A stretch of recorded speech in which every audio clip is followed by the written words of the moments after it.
Bismillahirrahmanirrahim. Assalamualaikum warahmatullahi wabarakatuh. Innal hamdalillah nahmaduhu wa nasta'inuhu wa nastaghfiruh wa na'udzu billahi min syururi anfusina wa sayyiati a'malina. Man yahdihillahu fala mudilla lahu wa man yudlil fala hadiya lahu. Asyhadu an la ilaha illallah wahdahu la syarika lahu wa asyhadu anna Muhammadan abduhu wa rasuluh. Allahumma salli wa sallim ala nabiyyina Muhammadin wa ala alihi wa ashabihi ajma'in. Amma ba'du. Wa qala Allah ta'ala fi kitabihil karim, a'udzu billahi minasy syaithanir rajim.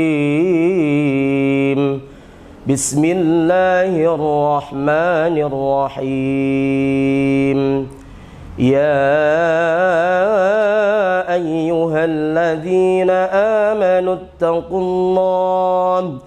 اتقوا الله ولتنظر نفس ما قدمت لغد واتقوا الله إن الله خبير بما تعملون. Waqala Rasulullah sallallahu alaihi wasallam, man qama ramadhana imanan wahtisaban ghufira lahu ma taqaddama min dhanbi. Shadaqallahul azim wa sadaqa rasuluhun nabiyul karim wa nahnu ala dzalika minasy syahidin. Pemirsa kajian Pintu Langit Unigoro rahimani wa rahimakumullah. Alhamdulillah, di sore yang cerah ini kita bisa bermuwajahah bersama di bulan Ramadan di hari ke-8 ini dengan keadaan sehat walafiah. Dan kita sebagai seorang mukmin, seorang muslim sudah patutnya yakni bersyukur atas nikmat Allah, karena Allah telah memberikan nikmat yang apabila kita hitung niscaya tidak akan pernah bisa terhitung. Wa in ta'uddu ni'matallahi la tuhsuha. Salawat serta salam tetap tercurah kepada junjungan kita Nabiullah Muhammad sallallahu alaihi wasallam, sang nabi akhir zaman yang selalu kita ikuti sunnah-sunnah beliau dan kita teladani akhlak beliau, serta kita harapkan syafaat dari Allah melalui beliau fi yaumil qiyamah kelak. Amin ya rabbal alamin. Pemirsa Pintu Langit rahimani wa rahimakumullah, izinkan kami menyampaikan tausiah pada kali ini dengan tema keutamaan salat tarawih di bulan Ramadan. Pemirsa rahimani wa rahimakumullah, kita semuanya tahu ada salah satu amalan ibadah yakni salat sunnah, dan bahkan sebagian ulama mengatakan salat ini adalah sunnah muakkadah, sunnah yang sangat dianjurkan sekali, yakni salat tarawih. Secara bahasa, salat tarawih artinya salat yang di dalamnya ada istirahatnya. Tetapi apa yang terjadi di negeri kita ini sangat di luar dari makna tarawih itu sendiri, sehingga banyak masyarakat yang melaksanakan sholat tarawih itu hanya sekedar formalitas belaka dan bahkan cenderung cepat-cepatan. Siapa yang paling cepat, itu jamaahnya yang paling banyak. Nah, ini harus kita hindari, pemirsa, karena Rasulullah sallallahu alaihi wasallam pun melaknat orang yang sholat itu seperti ayam yang sedang mematuk makanan. Nah, jangan sampai sholat yang sangat luar biasa keutamaannya malah hanya sekedar penggugur sebuah amal ibadah kesunahan itu saja. Kita akan sedikit membahas 3 keutamaan sholat tarawih. Pemirsa Pintu Langit rahimani wa rahimakumullah, adapun keutamaan yang pertama yang tadi kami sebutkan di dalam hadis, man qama ramadhana imanan wahtisaban ghufira lahu ma taqaddama min dhanbi. Di dalam bulan Ramadan pasti kita sering mendengar ada 2 hadis yang mirip atau semisal. Yang satu adalah man shoma ramadhana imanan wahtisaban ghufira lahu ma taqaddama min dhanbi.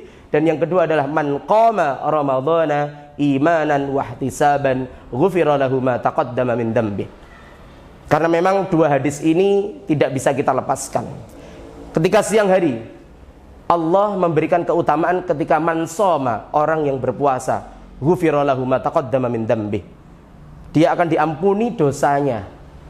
Dan yang kedua ketika dia man qama, qiyam, berdiri. Maksudnya apa? Melaksanakan sholat malam. Dan para ulama banyak berpendapat sholat malam di bulan Ramadan yang ada amalan yang khusus, yakni sholat tarawih. Jadi sholat tarawih ini punya keutamaan yang pertama, akan diampuni dosa-dosanya. Walaupun ada sebagian ulama mengatakan tidak semua dosa diampuni, hanya dosa-dosa kecil saja. Tetapi kita sebagai umat Islam, dari dua hadis ini kita bisa menjadi motivasi untuk kita untuk senantiasa meningkatkan ibadah di bulan Ramadan ini.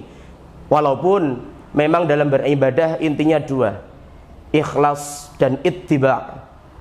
Ikhlas karena Allah, kita mengerjakan semua itu karena Allah. Dan yang kedua ittiba', kita mengikuti sesuai dengan sunnah Rasulullah bagaimana tata cara, mulai dari syarat hingga rukun dalam beribadah. Apalagi ibadah itu adalah ibadah mahdhah, ibadah ritual. Dan sholat tarawih ini adalah ibadah ritual. Maka kalau kita ingin diterima amalannya, yang pertama ikhlas, yang kedua adalah ittiba', mengikuti bagaimana ibadah itu dilakukan oleh Rasulullah dan kita tiru. Itu yang pertama, keutamaan sholat tarawih. Dia dapat menghapuskan dosa-dosa kita yang telah lampau.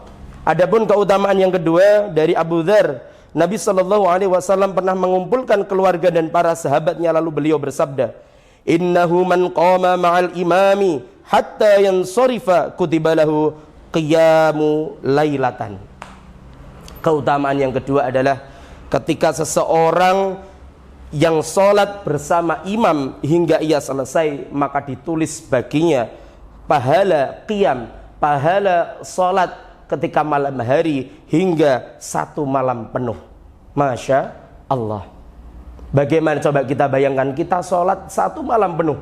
Mungkin kalau secara jam di Indonesia, kita sholat dari sholat isya jam 7 sampai menjelang subuh jam setengah 4 atau jam 4. Bagaimana kaki kita, bagaimana badan kita ketika digunakan untuk sholat itu selama itu.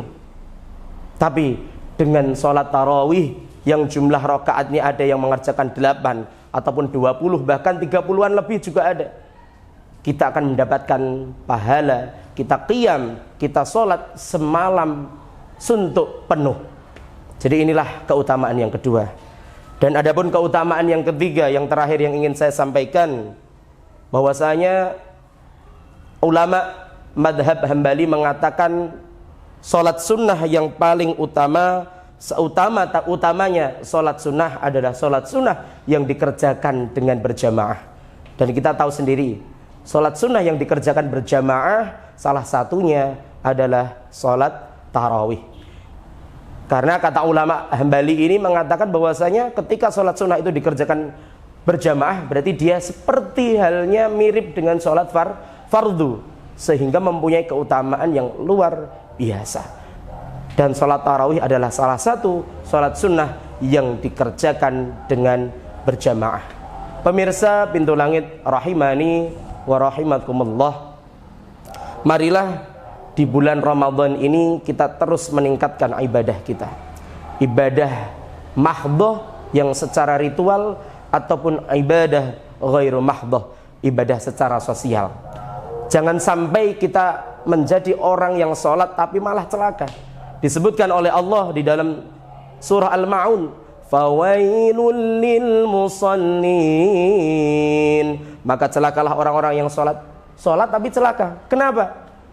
Alladzina hum an salatihim sahun, mereka sholat tapi mereka lalai. Para ulama berpendapat lalai ini karena mereka mengundur-undur waktu sholat, memolor-molorkan waktu sholat. Bahkan ada yang kedua, pendapat yang kedua, yakni mereka sholat tapi yang diingat bukan Allah. Mereka sholat hanya untuk kebutuhan secara duniawi saja, formalitas saja. keguguran untuk menggugurkan kewajiban saja. Dan yang kedua, alladzina hum yura'un. Orang sholat celaka karena apa? Dia sholat untuk dilihat. Riya, ingin dipuji oleh orang lain, ingin dianggap dirinya adalah orang yang solih, dirinya adalah orang yang alim. Nah, ini mendapatkan ancaman fawailul lil musallin. Dan yang terakhir adalah yakni wa yamna'unal ma'un. Orang tersebut sholat tapi dia enggan memberi pertolongan kepada orang lain. Dia sholat tapi tidak mau bantu tetangganya. Dia sholat tapi dia tidak bantu temannya. Dia sholat dia tidak jiwa sosialnya sangat kurang sekali dengan masyarakat sekitarnya. Maka dari itu saudara saudari pemirsa Pintu Langit rahimani wa rahimakumullah, marilah kita tingkatkan ibadah kita terutama di dalam sholat agar kita tidak celaka walaupun kita sholat tapi kita masih selamat. Kita hindari dari hal-hal yang tiga tadi, yakni lalai dalam sholat, yang kedua sholat ingin dilihat, dan yang ketiga dia sholat tetapi dia enggan memberi pertolongan kepada yang lainnya. Semoga kultum singkat pada sore hari ini bermanfaat untuk kita semuanya. Usikum wa iyaya nafsi bitaqwallah. Saya menasihati para pemirsa dan juga menasihati diri kami sendiri. Billahi fi sabilil haq fastabiqul khairat. Tsumma assalamu alaikum warahmatullahi wabarakatuh.